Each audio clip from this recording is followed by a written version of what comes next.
جس نعمت میں ناشکری ہے وہ ہمیشہ نہیں رہ سکتی۔ کسی بھی محفل میں ہمارے نشست و برخاست اور گفتگو سے حاضرین کی عزت بڑھانی چاہیے۔ یہ نہیں ہونا چاہیے کہ ہمارے کسی فعل سے کسی کا دل دکھ جائے۔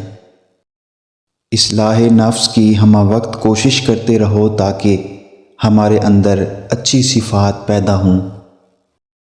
جس بات کا تمہیں پورا علم نہ ہو اپنی زبان سے مت نکالو۔ جس قدر ممکن ہو لوگوں کے ہجوم سے بچو، اس طرح تمہارا دل سلامت رہے گا، نفس پاکیزہ رہے گا اور جسم کو آرام ملے گا۔ جو بات تم اپنے دشمن سے چھپانا چاہتے ہو اپنے دوست سے بھی مت کہو، ہو سکتا ہے کہ وہ بھی کسی روز تمہارا دشمن نہ بن جائے۔ جس طرح تم کسی کو اپنے حسن اخلاق سے دوست بنا سکتے ہو، اسی طرح بد اخلاقی سے اپنے دوستوں کے مخالف بھی بن سکتے ہو۔ جوانی میں ایسے کام کرو جو دین و دنیا دونوں میں مفید ہو۔ جس طرح آگ کا ایک ذرہ عالم کو تباہ کر سکتا ہے، اسی طرح ایک گلہ انسان کی حالت تباہ کر دیتا ہے۔ خبردار، اس عورت پر ہرگز بھروسہ مت کرو جو کند ذہن اور بے شعور ہو۔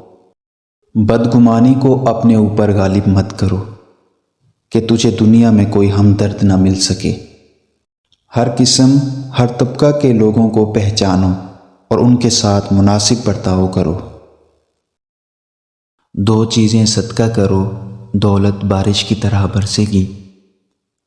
ایک، غریبوں مسکینوں کو کھانا کھلانا شروع کر دو، اور دوسرا، جو تمہارے پاس مال و دولت ہے اس میں سے 10% صدقہ دو، دولت بارش کی طرح برسے گی انشاءاللہ تعالی۔ اصلاح پسند اور عقل مند لوگوں سے مشاورت کرتے رہو۔ نیکی کرو اور مخلوق کو طریقہ نیکی سکھاؤ۔